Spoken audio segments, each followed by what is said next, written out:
Merci de prendre le rendez-vous, mesdames, messieurs. Bonjour et bienvenue sur votre émission Entretien du jour.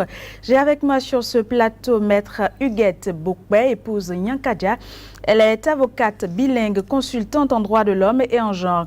Elle est également coordonnatrice du réseau WILDAF au Bénin, une des sections de WILDAF installées dans le pays. Il s'agit d'un réseau de défense des droits de l'homme, des droits des femmes en Afrique. Maître, bienvenue et merci d'avoir accepté notre invitation. Bonsoir Madame la journaliste et merci de m'avoir invitée. Alors on va démarrer par cette question. D'où est venue l'idée de créer WILDAF? D'accord. Alors WILDAF est né d'une rencontre qu'il y a eu en 1985 entre des femmes responsables de différentes ONG qui promeuvent et défendent les droits des femmes et des filles au terme de la décennie des Nations Unies pour les femmes. C'est une rencontre qui a eu lieu à Nairobi, au Kenya, en 1985. Et comme les questions de femmes, de droits, de développement étaient longuement agitées, les femmes au sortir de cette rencontre se sont dit, mais pourquoi ne pas mettre sur pied un réseau panafricain qui va travailler dans nos différents pays en symbiose à promouvoir et à défendre les droits des femmes. Et donc c'est ainsi que WILDAF, FEDAF en français, donc ça fait Femmes, Droit et Développement en Afrique, est né 5 ans après, donc en 1990, avec son siège social à Harare. Au bout de quelques années, on s'est rendu compte que ça prenait une certaine ampleur au niveau de l'Afrique de l'Ouest aussi, et que c'était beaucoup plus pratique qu'on établisse un siège en Afrique. Entre-temps, bien sûr, en 1999, donc 9 ans après la mise en place de WILDAF au niveau panafricain, WILDAF Bénin est donc né. Et quand WILDAF Bénin est né, une dizaine d'années après, non, beaucoup plus, en 2011, on s'est dit, bon, il est temps maintenant qu'on ait un siège sous-régional pour faciliter la collaboration entre des pays comme le Mali, le Burkina, le Ghana et autres qui sont entrés dans le réseau. Donc l'idée vient de là. Alors quel est le mode de fonctionnement de WILDAF? Alors le mode de fonctionnement de WILDAF, dont je rappelle la mission, c'est en fait WILDAF Bénin a cette vision de voir un jour toutes les femmes connaître tous leurs droits civils, politiques, humains, sociaux, culturels. Non seulement les connaître, mais pouvoir en jouir effectivement. Et pour fonctionner, pour réaliser cet objectif, nous avons 2 organes principaux comme la plupart des ONG. Nous avons une assemblée générale et nous avons un bureau exécutif national avec à la tête donc la coordonnatrice et nous sommes un bureau de 7 membres. Et qu'est-ce que nous faisons? Nous avons dit que nous voulons que les femmes connaissent leurs droits et qu'elles en jouissent. Ça veut dire qu'il faut que ces droits-là soient reconnus par une législation qui soit conforme aux engagements internationaux que nous prenons par la ratification de conventions, que ce soit au niveau des Nations Unies ou que ce soit au niveau de l'Union africaine. Et donc, une législation conforme à ces normes internationales, une législation qui soit effectivement appliquée et qui soit connue par les usagers, par les bénéficiaires. Et donc, il faut travailler par le lobbying, par le plaidoyer à une réforme législative pour mettre les lois existantes en conformité avec ces normes et avec notre constitution qui, ma foi, prône l'égalité des sexes. Il faut légiférer dans les domaines où il y a des vides juridiques et c'est comme ça que nous avons été de ceux qui se sont battus pour que le Code des personnes et de la famille, la loi sur le harcèlement sexuel, la loi contre qui prévient, qui punit les mutilations génitales féminines, en 2012, la loi qui prévient, qui punit les violences faites aux femmes et aux filles, la bagarre pour qu'on ait un code de l'enfant et ainsi de suite. Et donc, nous faisons ce travail-là. Nous sensibilisons les femmes, les filles, les jeunes, toute la population en fait. Mais c'est vrai qu'on met un accent particulier sur les femmes puisque c'est au niveau des femmes qu'il y a ce phénomène de violation flagrante et répétée de leurs droits fondamentaux. Et donc nous sensibilisons. Nous travaillons également à ce que les acteurs qui interviennent dans la chaîne de promotion et de défense des droits des femmes et des filles soient également bien au fait de la loi et sachent quel usage en faire. Donc nous faisons de la formation au niveau des magistrats, des enseignants, des médecins, de tous les acteurs sociaux qui interviennent dans la prise en charge des victimes de violences basées sur le genre. Eux, à leur tour, forment donc leurs pairs pour qu'enfin on ait en fait un pool de gens compétents qui savent ce que c'est que ces droits-là, comment on les protège, comment on les prévient, comment on les défend.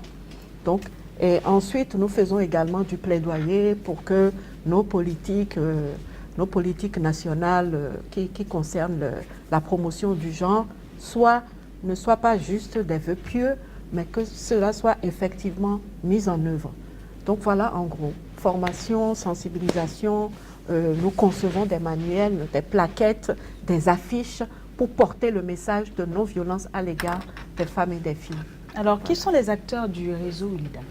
Alors, les acteurs du réseau WILDAF, ce sont les personnes physiques et également les ONG qui en sont membres. Donc, en fait, comment nous travaillons? Nous travaillons au niveau de Cotonou. Nous avons le siège social de WILDAF Bénin.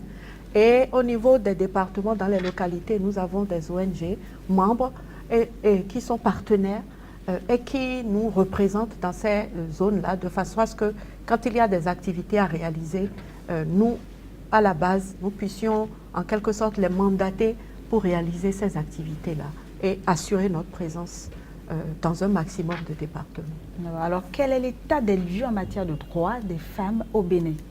Alors, cet état des lieux, on va dire qu'il y a un côté qui est reluisant, celui de l'arsenal juridique qui, ma foi, depuis quand même un bon bout de temps, il est là, il s'affermit, il se spécialise, puisqu'on est passé de loi générale comme un code pénal qui punit n'importe quel coup et blessure volontaire, à une loi spéciale qui a défini des comportements de violence et de discrimination à l'égard des femmes, qui les a définis pour leur donner une qualification pénale et les mettre au rang d'infraction. Et donc, on peut se réjouir d'avoir un bon arsenal juridique, on peut se réjouir d'avoir une politique nationale de promotion du genre, on peut se réjouir d'avoir, ma foi, comment dirais-je, une relative observance du respect des droits des femmes. Mais disons qu'aujourd'hui, les choses ont évolué.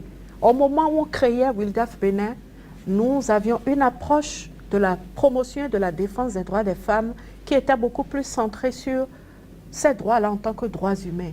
Et progressivement, il s'est avéré, avec l'expérience d'autres pays, que lorsque les femmes sont placées dans des positions de prise de décision, de participation à la vie publique et politique, on s'est rendu compte que ça améliorait le rendement de ces États-là et que ça leur apportait une plus-value et que ça contribuait à une accélération de leur développement. Et donc nous aujourd'hui, si on doit faire un état des lieux, on doit le faire non seulement à la lumière du respect des droits des femmes en tant que droit fondamental de la personne humaine, mais également de la compréhension qu'on doit avoir de ce que c'est relié directement à un développement véritablement durable et accéléré qui exige que les femmes également répondent présents dans la vie publique et dans la vie politique. Et que violer leurs droits, les discriminer, c'est tout simplement leur faire manquer à cet appel-là. Et que, quand on se souvient qu'elles sont 52% de la population, ça devient carrément une stratégie de développement. Donc, l'état des lieux aujourd'hui, au niveau des lois, il est bon, mais il faut dire que dans la pratique, on continue d'enregistrer une certaine banalisation des violences à l'égard des femmes. Une banalisation qui fait que aujourd'hui la lutte pour, comment dirais-je, pas pour l'impunité, parce qu'il faut reconnaître que l'application des lois commence à être systématique, mais la lutte pour faire que les femmes sortent du silence, la lutte pour faire que ceux qui les entourent et qui voient des violences exercées à leur endroit s'en indignent et dénoncent, et également le travail qu'il faut faire pour qu'au niveau, quand une plainte est déposée au niveau des commissariats et autres, que ça ne bascule pas vers une sorte de conciliation, que les pressions que l'on peut subir et qui finalement conduisent à l'impunité, que cette pression-là soit levée. Donc, c'est là où il y a du travail à faire. Alors, parmi les pays dans lesquels intervient le réseau WILDAF, nous avons bien évidemment le Bénin, dont je rappelle que vous êtes la coordonnatrice. Alors, vous y avez lancé récemment un site web. Oui. Vous pouvez le donner pour toute personne voulant s'y rendre. Oui, oui. Alors, l'adresse du site web, c'est www.wildaf-benin.org. C'est un site que nous avons lancé le 4 juillet dernier. Certains pourraient nous dire, bon, certains qui sont allés sur le site pourraient nous dire, bon, ben, vous auriez dû bien l'alimenter avant de le lancer. Mais nous n'avons pas voulu attendre qu'il soit richement alimenté avant de le lancer. Nous l'avons lancé et nous sommes en train de travailler à ce qu'il soit bien alimenté. Avec quelle ambition? L'ambition d'en faire un outil d'information sur ce que nous faisons, un outil de recours, un outil d'information, pas seulement sur ce que nous faisons, mais pour que les populations sachent que quand quelqu'un subit une violation de ses droits, subit une violence, il y a qu'elle peut s'adresser à WILDAF Bénin. Il y a que dans 3 départements, à savoir Cotonou, Boyikon et Parakou, il y a des centres de prise en charge intégrés des personnes qui subissent ces violences-là. Et nous avons également pour ambition de créer un forum qui interagisse avec les populations et également de devenir une base de données.